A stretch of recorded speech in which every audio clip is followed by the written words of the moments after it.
means that they can challenge me in one of the first go-to lines in every class, whether it's been at university or in high school teaching. It's if anything I say at any point sounds like nonsense, if something doesn't sit well with you, if you want to question it, you tell me so. And so Jordan, if a student does tell you, well, so what are you called? Rabbi, Mr. I'm called many things because I teach Limudei Kodesh as well as English.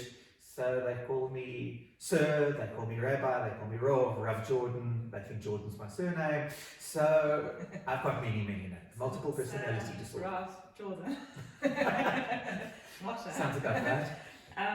So if a student says to you, this is nonsense, this is stupid, why do we have to learn it? What's your approach? So I ask them for a justification. I say, don't give me an emotional response, tell me, why doesn't it sit well with you? And it's a challenge sometimes with a younger student, and they're at a loss for words, and they say, well, I just don't think that there's anything in this and it's stupid.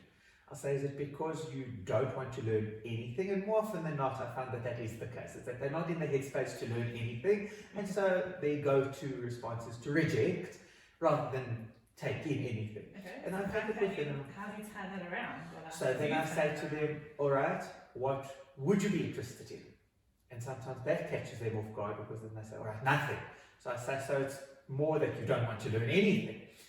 Or I'll try a different approach to the material. I would say, all right, if you were having a conversation with the rabbi, whose opinion we're discussing, or this text, if you could have a hand in shaping it, what would you do differently?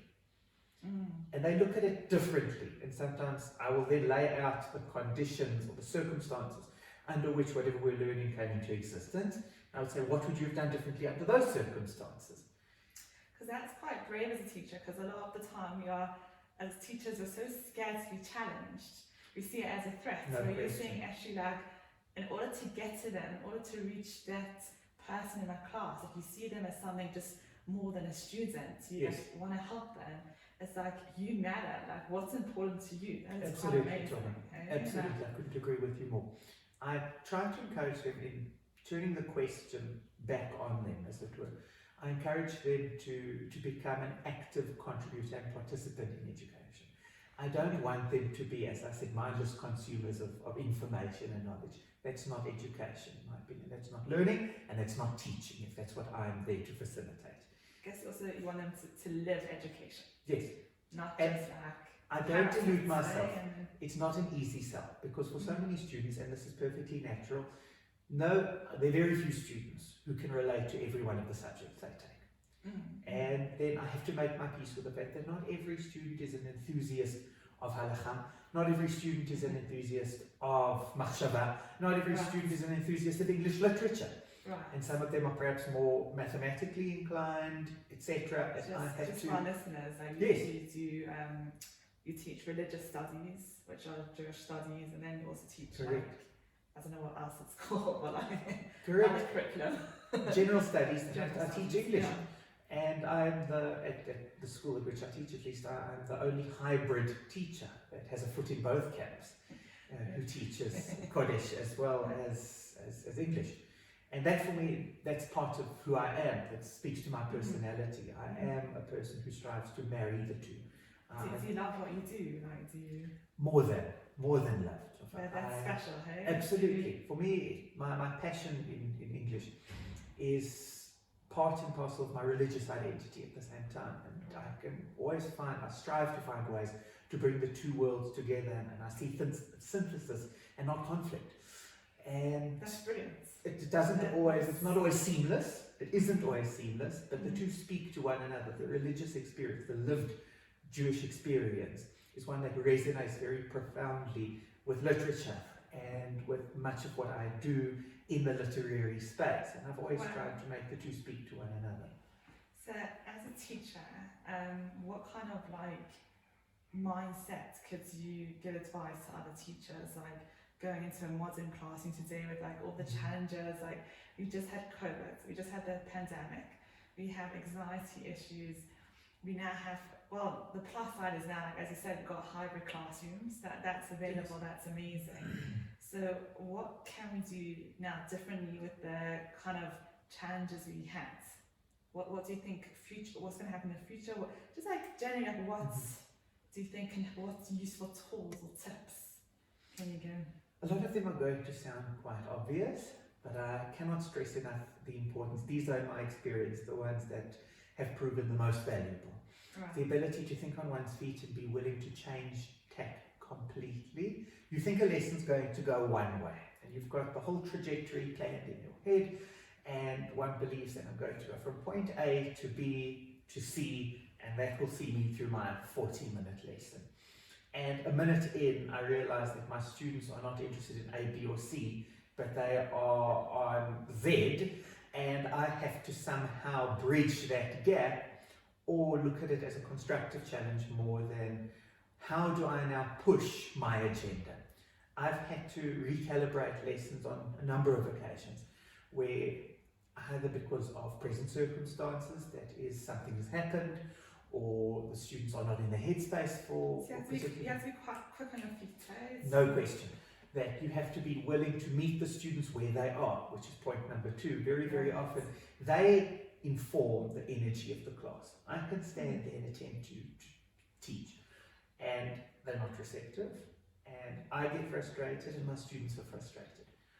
So instead of pushing and persisting, sometimes, granted, there's always a curriculum, and we cannot deviate too far from that.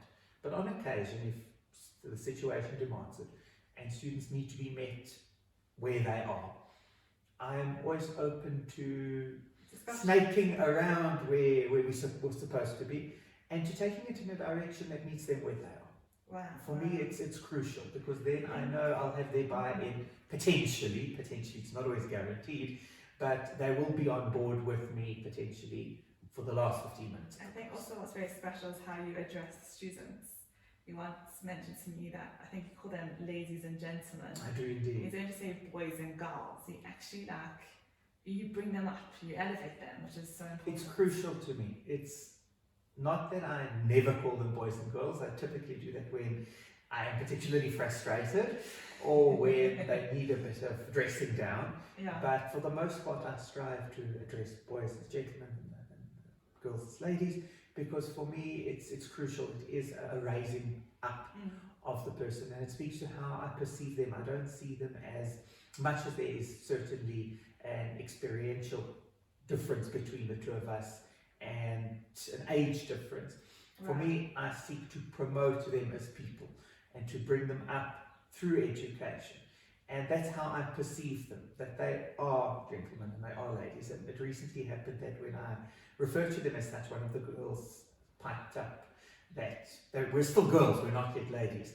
I said, so at what point do you become a lady? And she couldn't quite answer that. I said, is it an age-related thing, or is it how you see yourself?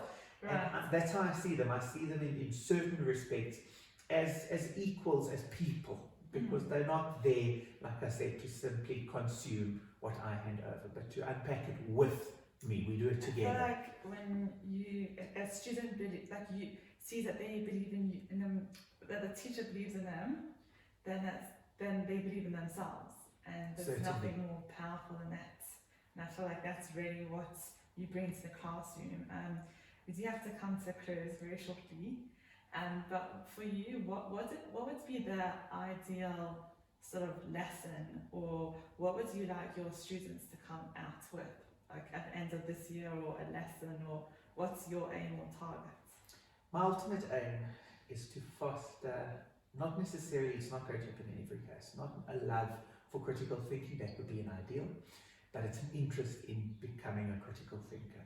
Critical thinking, in my humble opinion, as inexperienced an educator as I am, and as young an educator as I am, I think that critical thinking is sadly a skill that is being lost. And by critical thinking, I mean the ability to think with an open mind, with a mind that can not simply accept something as fact, not to challenge to be dafka, not to challenge unnecessarily just for the sake of it, but to look at something with a critical eye. And that's ultimately what the study of literature and what English are about. It's looking at something differently, from a different approach, a different perspective, and asking, why is this the way it is? And I'll give you an example. Critical thinking, in my honest opinion, means taking something that you think should be done in 2 minutes and making it last 15 minutes. So when we do textual analysis, and I encourage my students to look at simply what's on the page, and their minds want to go elsewhere, and they say, but at the end of the book this happens, and earlier this, I say, forget about that for a moment. Do a close reading analysis for me. Look at it differently. What other types of knowledge that you've got can you bring into this space? Can you bring to bear in your analysis here? So they get a bit nervous to offer their opinion. Some of them, definitely, I've had to encourage them to speak out more. Some have no problem with offering an opinion. Others are far more reticent, far more reticent, and I encourage everybody. I struggle to put certain students on the spot. I don't enjoy that. I don't want to make a student uncomfortable, but sometimes they do need a bit of encouragement and a bit of a push. And I want to hear their opinions, and I've heard some pearls from some of the students who've typically been very quiet. Wow. Absolutely. In a lesson, it's something that I've said on many occasions, a teacher hopes to have 30 or 40, however long the lesson is, golden minutes. That's very seldom the case. If I get 5 golden minutes where all eyes are on me, where all students are engaged, where everybody is an active participant in the conversation, then I consider that a successful lesson. See, wow, Jorden, I just want to say it's been very powerful having you on my show. And it's Pleasure's all mine. Thank you for coming here. I'm sure it's going to be incredibly useful to my listeners as well. And especially, like, what's so amazing is that the advice you've given today about like critical thinking and really empowering the students and going forward, that's all we need in a classroom, you know. And I think you're going to go very far with your teaching. Because you focus on the positive and the success, because as a teacher today there's so many demands that we have to meet. No doubt about it, Jorden. But yet you've taken it in your stride, and I feel like you're going to make really successful like students, and please God, they're just going to grow, you know. I really hope so. Please God, please God. So thank you. Thank you. Thanks so much. Thank you.